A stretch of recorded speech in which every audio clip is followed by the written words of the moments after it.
নাইজেরিয়ার উত্তর পশ্চিমাঞ্চলের ৩টি গ্রামে মোটরসাইকেল আরোহী বন্দুকধারীদের হামলায় বহু মানুষ প্রাণ হারিয়েছে। বার্তা সংস্থা এএফপির স্থানীয় প্রতিবেদন অনুসারে নাইজার রাজ্যে সশস্ত্র ব্যক্তিরা লোকজনকে গুলি করে হত্যা করেছে বা তাদের গলা কেটেছে, বাড়িঘরে আগুন দিয়েছে এবং অনির্দিষ্ট সংখ্যক লোকজনকে অপহরণ করেছে। রয়টার্স জানিয়েছে ৩টি গ্রামে মৃতের সংখ্যা প্রায় ৩২ জন। অন্যদিকে এএফপি জানিয়েছে যে কমপক্ষে ৪৬ জন নিহত হয়েছে। নিকটবর্তী গ্রামে অন্যান্য সম্ভাব্য হামলার বিবরণ এখনও স্পষ্ট নয় এবং প্রতিবেদনে উল্লেখ করা হয়েছে যে নিহতের সংখ্যা আরও বাড়তে পারে।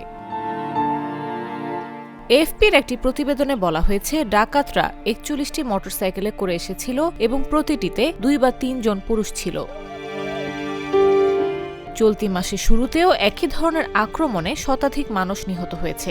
সশস্ত্র অপরাধী দলগুলো বছরের পর বছর ধরে নাইজেরিয়ায় আক্রমণ এবং অপহরণ চালিয়ে আসছে, তবে সাম্প্রতিক সময়ে পশ্চিম এবং মধ্যাঞ্চলে অপরাধমূলক কার্যক্রম তীব্রভাবে বৃদ্ধি পেয়েছে বলে জানা গেছে। ভোরের দিকে তুঙ্গা মাকেরি গ্রামে ডাকাতরা আক্রমণ চালায়। নাইজার রাজ্য পুলিশের মুখপাত্র ওয়াসিও আবিওদুন এএফপিকে জানিয়েছেন টুঙ্গা মাকেরিতে ৬ জন নিহত হয়েছেন।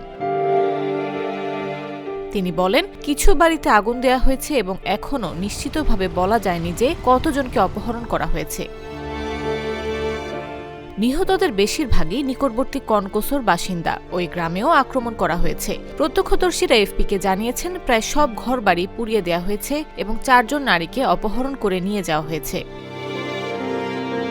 প্রত্যক্ষদর্শীদের মতে কনকোসোতে হামলার পর ডাকাতরা পিছায় গিয়ে একটি পুলিশ স্টেশনে আগুন ধরিয়ে দেয় এবং একজনকে হত্যা করে।